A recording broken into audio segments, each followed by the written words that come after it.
Si tu veux connaître le secret numéro 1 de toutes les personnes qui réussissent à accomplir plein de choses en une année, bouge pas tes fesses d'ici. Quand tu vois ces personnes, tu te dis certainement comment elles font pour lancer autant de projets en même temps, pour accomplir autant de choses en une année quand moi j'ai l'impression de ne pas avancer, et comment elles arrivent à tout gérer en même temps et à obtenir autant de résultats en si peu de temps. Ça tombe bien, ce secret, je vais te le partager aujourd'hui dans cette vidéo et surtout je vais t'expliquer comment toi aussi tu peux l'appliquer dans ton quotidien pour faire de cette année ta meilleure année. Bienvenue dans ma série Deviens une Queen, une série de 4 épisodes dans laquelle je ne vais certainement pas mâcher mes mots. Le but c'est de te faire aller plus vite en 4 semaines qu'en une année.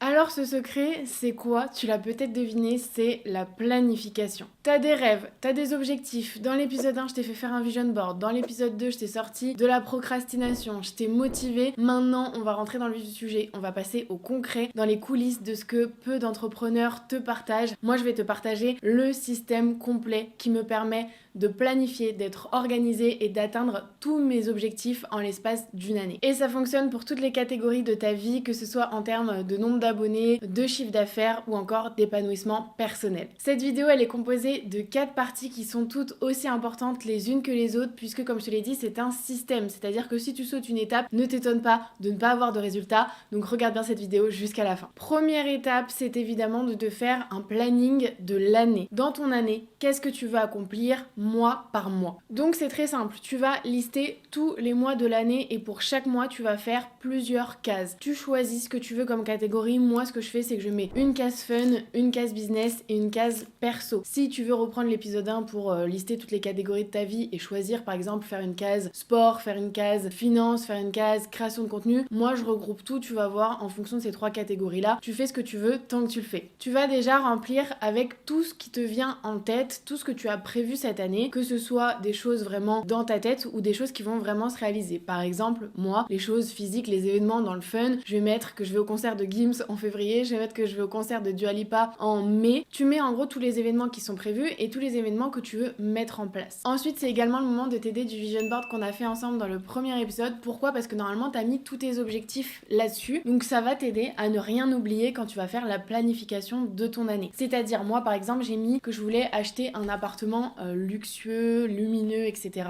Et bien ça, je vais le planifier dans mon année. C'est-à-dire que je vois que janvier et février sont déjà bien remplis. Donc je vais peut-être me consacrer à ce projet à partir de mars. Et je peux aussi me mettre une deadline, c'est-à-dire en octobre au plus tard être dans l'appartement ce mois-là. J'ai aussi pour objectif de sortir un nouveau format sur YouTube, donc ça je vais me le mettre pareil en mars-avril. Autre chose que j'ai pas du tout planifié encore mais que j'avais mis sur mon vision board, donc ça veut dire que ça me tient à cœur, c'est un voyage un petit peu spirituel ou en tout cas quelque chose de très sain pour mon esprit, mon corps et d'aller peut-être dans un pays très chaud, très Pinterest aussi. Bien ça, j'avoue qu'avant cette vidéo, j'avais pas du tout planifié. Donc je vais l'intégrer peut-être en mai. Cette technique, elle va te permettre de remplir ultra facilement chaque mois de ton année. Si t'es comme moi et que t'as du mal à te projeter, t'auras surtout tes premiers mois très chargés. Hésite pas à étaler sur l'année et surtout à réfléchir, qu'est-ce que je vais faire pendant mon deuxième semestre? Parce que plus tu y penses à l'avance, plus ça se concrétisera dans ton quotidien. Moi, en termes de business, je vais aussi réfléchir à quand est-ce que je vais faire mes événements, quand est-ce que je vais lancer une nouvelle offre, par exemple. Et cette technique, elle va te permettre aussi de ne pas te surcharger sur un mois et de plus rien faire le mois suivant. Ça va vraiment te permettre d'avoir une vision globale sur cette année. Et surtout, ne te demande pas encore comment tu vas obtenir ces choses-là.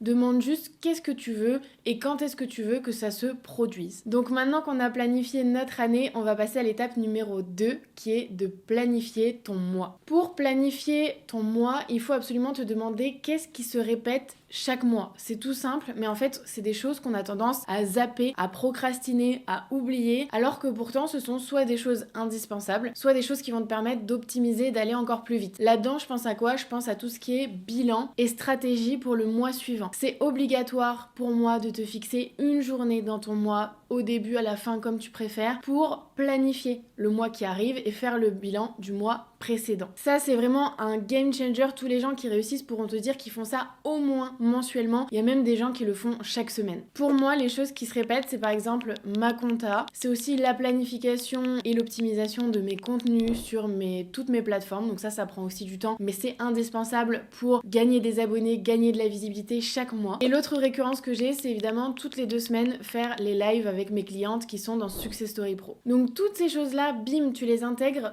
tous les mois à une date donnée, comme ça crée une habitude et ça t'empêche de les procrastiner, de les oublier. Et petite astuce, n'hésite pas à créer des rituels autour de ça. Par exemple, si c'est des choses que tu as tendance à oublier ou à ne pas avoir envie de faire, crée-toi un environnement. Moi, la compta, je t'avoue que même si je la fais chaque mois parce que je sais que ça me permet d'avancer, c'est un truc, c'est pas mon kiff. Bon, qu'est-ce que je vais faire pour faire en sorte que ça devienne un kiff? Je vais aller par exemple au Columbus Café, boire mon matcha et faire ma compta en même temps et me donner un temps où je n'ai aucune autre distraction et je fais ça. Et une fois que c'est fait, ciao, j'en entends plus parler pendant un mois et c'est très bien comme ça. Tu peux aussi, si ça nécessite pas d'être très concentré, par exemple, moi, ma compta, ça va être rechercher des factures et tout, je le fais dans mon canapé, un jour où j'ai envie de rester en pyjama et de boire un matcha, encore une fois. C'est toi qui choisis et qui dois créer le contexte de ces événements pour ne pas les oublier. Pour la partie bilan, autre astuce, c'est de t'entourer soit de tes équipes si tu en as, soit de personnes qui font la même chose que toi ou qui sont dans la même situation que toi pour faire des brainstorming, pour trouver des nouvelles idées, pour essayer de partager un petit peu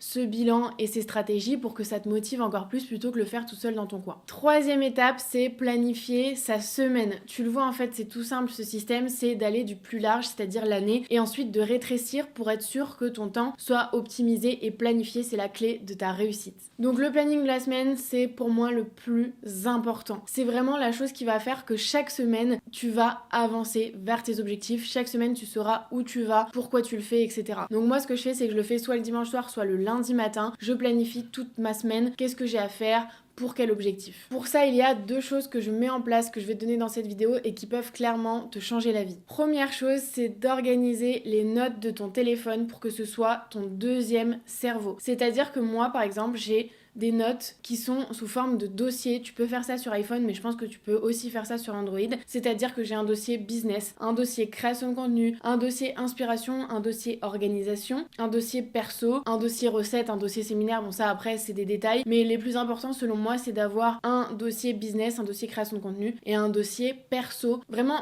je te répète que catégoriser ta vie, c'est la meilleure manière d'atteindre une sorte d'équilibre, un truc rêvé pour être bon dans tout ce que tu fais. Si je vais par exemple dans création de contenu pour te montrer, j'ai des idées de posts sur LinkedIn, j'ai ma liste des b-rolls que je dois tourner pour cette vidéo par exemple, j'ai les idées sur TikTok, j'ai les idées de carrousel sur Instagram, j'ai des idées de réel, j'ai des idées de face caméra et j'avais des idées pour novembre mais qui sont déjà passées. Et en fait, ça me sert à quoi? Ça sert à décharger mon cerveau. Quand je vais faire autre chose et que je vais avoir une idée, si je la mets en place tout de suite, ça me coupe de ce que j'étais en train de faire. Mais si je l'écris pas quelque part et que je décharge pas mon cerveau, soit ça va rester tourné dans ma tête et me déconcentrer de ce que je fais, soit je vais l'oublier et c'est dommage parce que du coup je perds en créativité. Donc tout ce à quoi je pense, je le mets dans mes notes et comme ça je passe à autre chose, mais je sais que quand j'en ai besoin, tout est là. Faire de tes notes, de ton téléphone, ton deuxième cerveau, c'est la première clé pour être organisé. Deuxième clé pour être organisé dans tes semaines, c'est de considérer ta semaine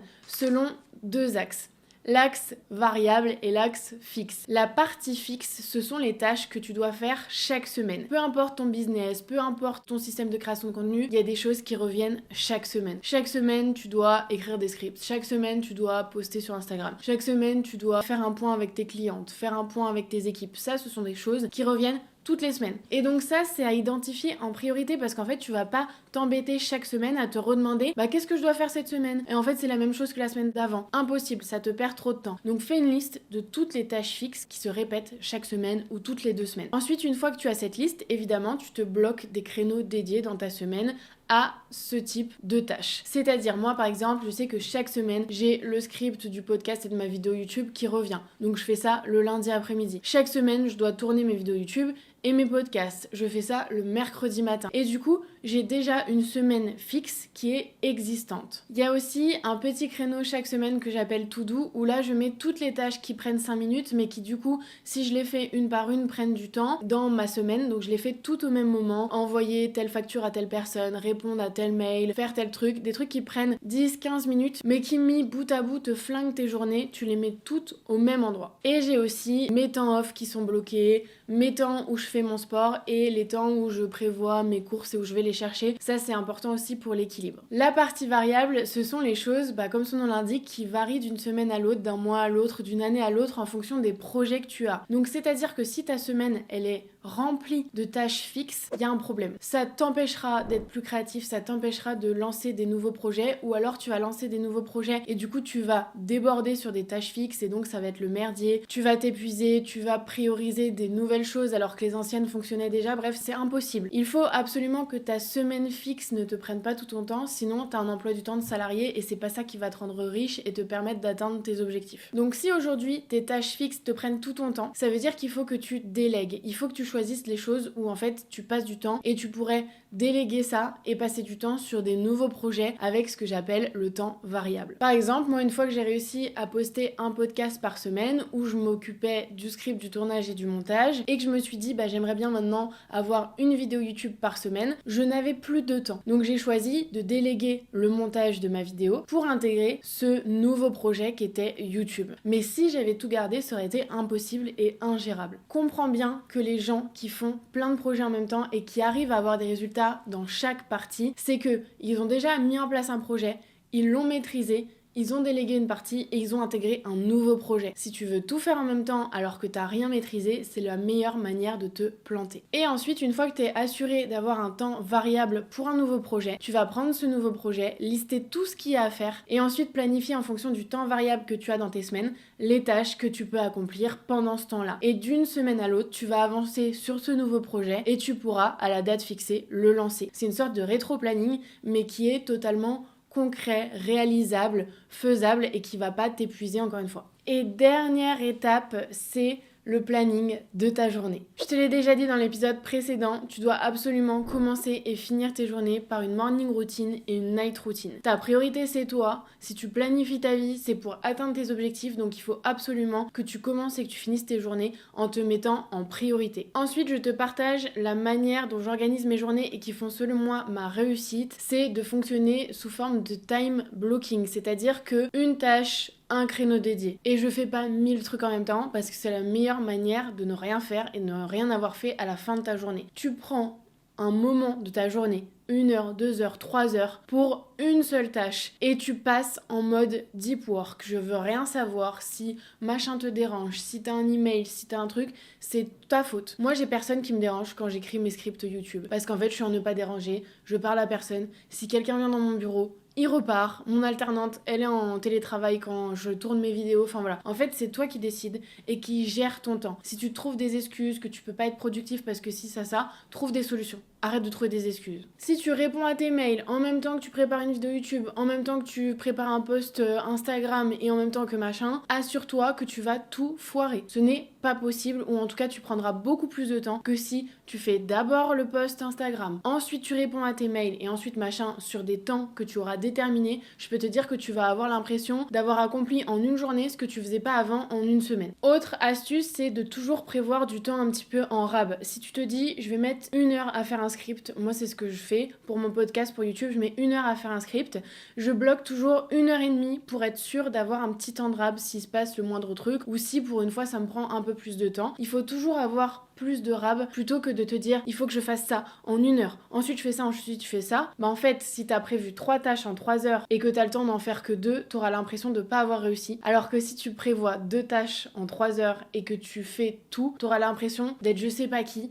et tu seras encore plus productif le reste de la journée. Moi je le dis, il y a plein de gens qui me disent mais comment tu fais pour faire autant de trucs, tu dois avoir des journées et des to-do à rallonge. Je me mets 3 grosses tâches par journée, pas plus. Parce qu'en fait, c'est ça qui me permet d'avancer. T'as 24 heures dans une journée, t'as pas plus, t'es pas un robot, t'es pas ChatGPT, donc à un moment, il faut être conscient de tes capacités et conscient de ce que tu peux faire dans le temps qui t'est imparti. Il y a que comme ça que tu vas réussir. C'est pas en te disant comment je vais faire toujours plus, non. C'est comment chaque jour, je vais avancer un petit peu de manière concrète activable et de manière à pas me cramer non plus. 3 grosses tâches et je peux te dire que tu vas accomplir beaucoup plus. Moi, ce que je fais en général, c'est que je travaille en demi-journée. C'est-à-dire que mon mercredi matin, c'est le tournage. Mon lundi après-midi, c'est le scripting. Mon vendredi matin, c'est les points avec mes équipes et ma to-do. C'est des choses, c'est par demi-journée. J'aime bien fonctionner comme ça. Si tu te lasses moins, parce que moi, c'est vraiment parce que j'ai pas envie de faire toute la journée la même chose. J'ai pas envie d'être en mode robot toute une journée. Donc le matin, je fais quelque chose, l'après-midi, je fais quelque chose d'autre. Mais si toi, t'as envie de catégoriser tes journées, tu peux aussi.